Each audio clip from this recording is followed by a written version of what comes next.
Hoje eu, Francisca Lane, o César e a Analine vamos falar um pouco sobre baterias utilizando nanocompósitos à base de óxido de nióbio. Para isso, a gente tem aqui uma breve agenda que vamos falar sobre a introdução, sobre o nióbio e a sua utilização em dispositivos de armazenagem de energia. Também vamos falar um pouco sobre baterias com os nanocompósitos de óxido de nióbio e as conclusões que a gente teve nesse trabalho.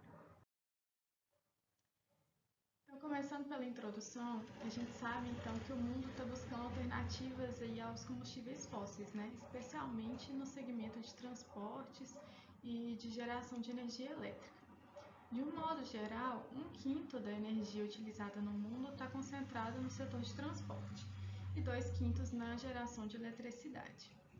Os veículos elétricos, eles são mais eficientes na transformação de energia elétrica em mecânica. Enquanto um carro com motor a combustão aproveita de 30% a 35% da energia gerada pela queima do combustível, perdendo o restante na forma de calor, né? Os elétricos aproveitam de 90% até 95% da energia armazenada nas baterias para gerar trabalho. Mas o que a gente quer saber mesmo é quanto a gente vai ter que pagar, né? E para abastecer então um veículo elétrico, quanto que vai custar para o nosso bolso e se isso vai ser realmente viável ou não. Para uma comparação aqui, né, o compacto Renault Kwid, ele é equipado com um motor 1.0, né, a combustão. Ele consome 1 litro de gasolina a cada 14,9 km rodados, a um custo aqui de 0,29 reais por quilômetro. O similar elétrico, o Renault Zoe, roda 5,51 km com 1 kWh de energia elétrica, né, a um custo estimado aqui de 10 centavos. Isso é 1/3 do custo equivalente à gasolina, né? A gente olhando assim, não tem dúvida que vale a pena ter um carro elétrico. Mas o custo de aquisição do Zoe equivale a mais de 4 vezes o custo do Kwid, né? Então, a gente precisa aí de rodar uns 570, quase 600 mil quilômetros para valer a pena essa aquisição.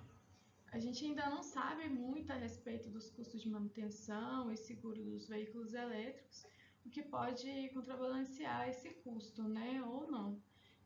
Uma boa notícia é que o preço dos veículos elétricos estão caindo e devem ficar um pouco mais acessíveis aí na próxima década com o desenvolvimento das baterias, né, que é o maior custo do carro. O grande debate, né, em relação aos veículos elétricos está na menor geração de gases do efeito estufa. Um estudo realizado aí pela Union of Concerned Scientists demonstra que nos Estados Unidos os veículos elétricos emitem metade dos gases de efeito estufa do que um similar aí à gasolina, né? Mesmo levando em consideração a emissão adicional que vai acontecer quando é fabricada a bateria do veículo elétrico.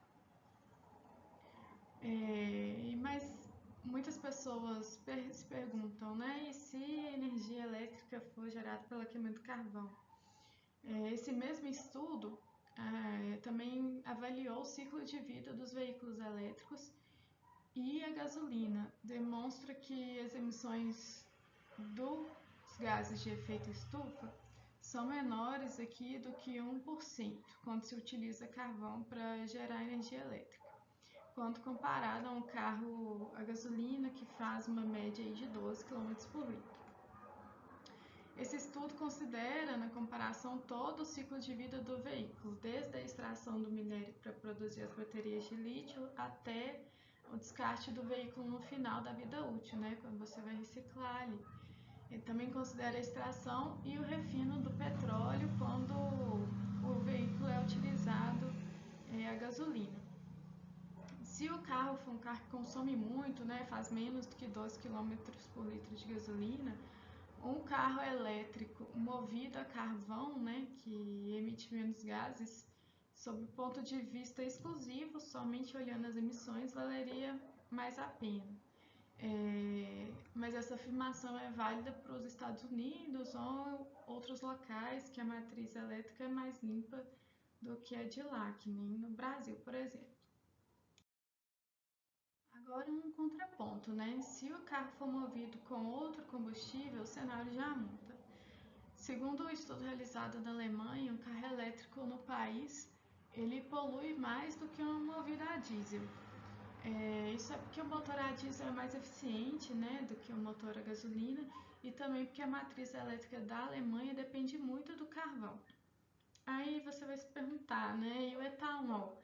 Bem, a maioria dos estudos mostra que no quesito emissões, o carro a etanol é excelente. Isso porque boa parte do CO2 emitido na queima do combustível é absorvida na etapa de crescimento lá da cana que dá origem ao biocombustível, né? Além da cana tem outras fontes, né, de etanol, mas no Brasil é majoritariamente cana-de-açúcar. Um veículo movido a etanol ele tem menos emissões equivalentes do que um elétrico ou até um híbrido na Europa. Somente um veículo elétrico cuja recarga é de fonte limpa e renovável supera o carro movido a etanol em relação às emissões atmosféricas, né? Como a gente pode observar aqui, apenas o elétrico verde, enquanto que o elétrico normal fica com as emissões aí acima do etanol e do híbrido flex. Mas nem tudo é flores, né? Como se diz.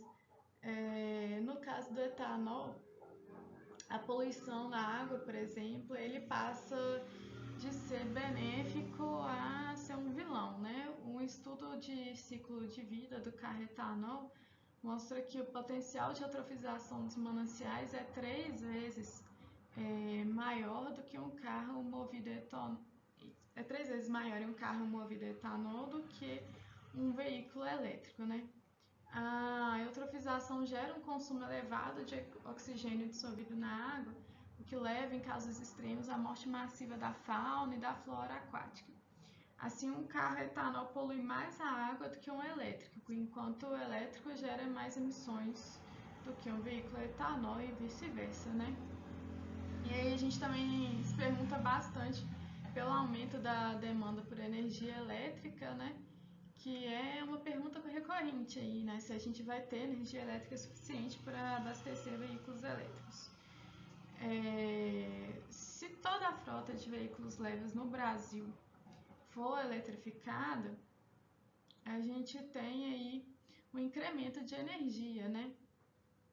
Para fins de comparação, Itaipu gerou aí 96.585 gigawatts em 2018.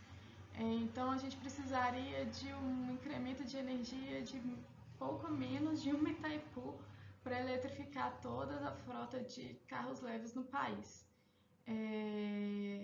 Toda frota eletrificada pode ter uma realidade, né? Na Noruega tem 2 milhões de veículos e um alto poder aquisitivo, mas é meio utópico no Brasil. Aqui a gente pode imaginar uma migração mais lenta, né, e gradual, com os veículos elétricos disputando muito o mercado com os veículos a gasolina, etanol e GNV. Só em 2018 o consumo de etanol e gasolina somou 60 bilhões de litros no país. Se a gente reduzir, né, se 10% da nossa frota fosse elétrica hoje, nós teríamos uma redução de consumo de 6 bilhões de litros de combustível, considerando que a redução de consumo é linear, né? Nesse cenário, a gente deixaria de importar gasolina no país, além de sobrar etanol no mercado brasileiro para outras aplicações que não seja mobilidade. Mas bem, o coração do veículo elétrico é a bateria, né? Que é o responsável por fornecer a energia necessária ao veículo.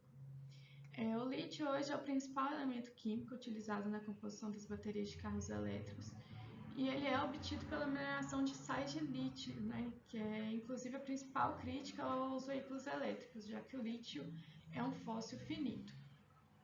Outros elementos costumam ser o cobalto, né? Mas ele é tóxico e também o níquel, que é muito caro.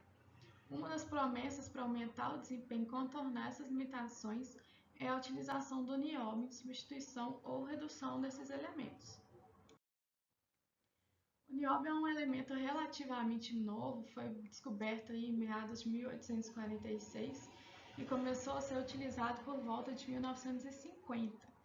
O Brasil detém cerca de 98% de toda a reserva de nióbio mundial e é responsável por outros 90% da extração do material, exportando a baixo custo para outros países que aplicam o nióbio, né?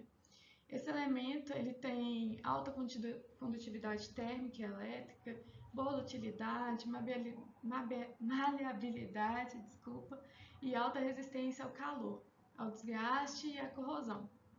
Essas características, né, elas proporcionam a capacidade de aprimorar as propriedades de materiais, fazendo deles mais eficientes.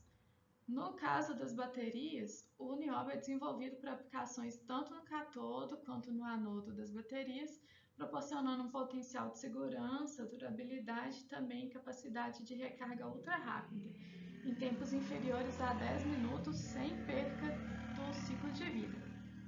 Esse material também garante soluções de armazenamento mais eficientes para garantir aí um futuro mais movido por eletricidade renovável, né?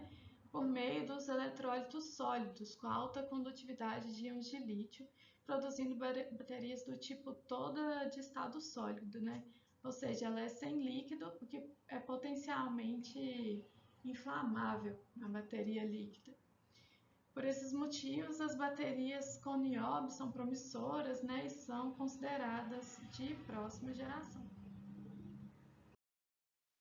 Quando o nióbio é combinado com outros elementos, como o titânio e o tungstênio, as novas formulações químicas de ânodos contendo nióbio são capazes de uma intercalação mais rápida e melhor dos íons de lítio, e isso aumenta o armazenamento de energia quando a gente compara com o nióbio puro.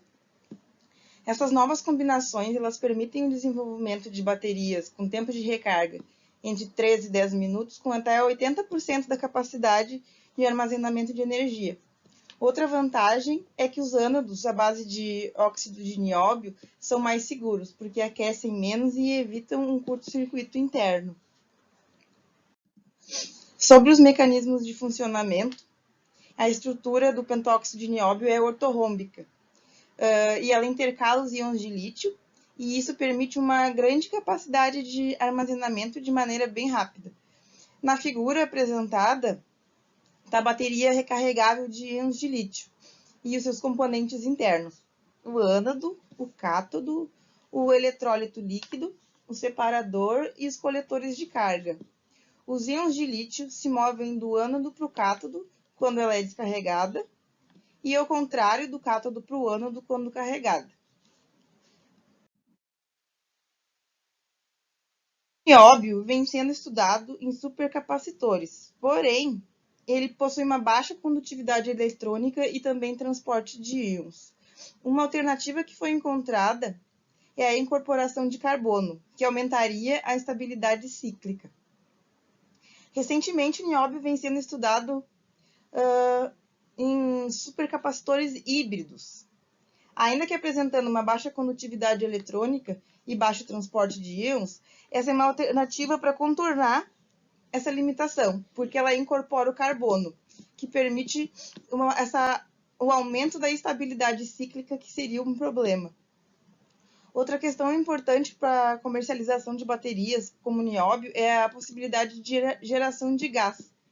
A ausência de uma camada na superfície desses ânodos pode resultar na evolução de gases nocivos por causa da degradação do eletrólito. A Companhia Brasileira de Metalurgia e Mineração, CBMM, é a única empresa do mundo que fornece todos os produtos de nióbio.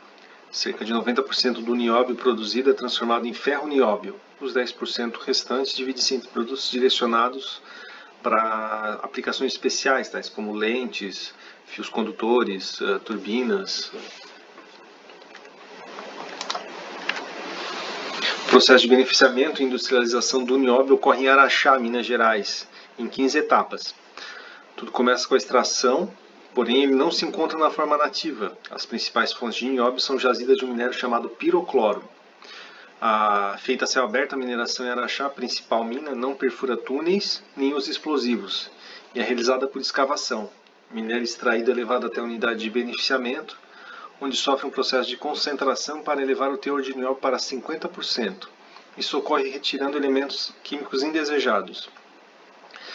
Em seguida, o pirocloro concentrado é refinado e purificado, resultando em um composto que dará origem aos vários produtos de nióbio. Há cerca de 85 minas do mineral conhecidas no mundo, em locais como Brasil, Rússia, Estados Unidos e no continente africano. Porém, quase nenhuma delas é explorada. A causa disso é também uma das causas do mercado limitado, o custo de operação. Como o mercado é limitado, as reservas ainda não são viáveis para entrar em operação, dado ao alto investimento exigido no processo de transformação. Em 2018, a CBMM firmou uma parceria com a japonesa Toshiba.